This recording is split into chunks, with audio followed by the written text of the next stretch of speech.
ଭଗବାନଙ୍କ ନିକଟରେ ସମାନ ହୋଇଥାଏ। ଭାବନ୍ତୁ ଯେ ଗ୍ରହଣ କରନ୍ତି ବୋଲି ତାଙ୍କ ନାମ ଭାବପ୍ରାଣୀ। ଭକ୍ତିରେ ପତ୍ର ଦିଅ, ପୁଷ୍ପ ଦିଅ, ଜଳ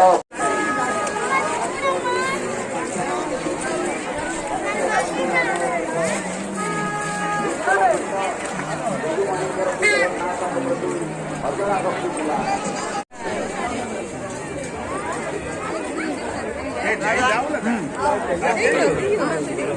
अलग कती से नहीं जाऊंगा क्या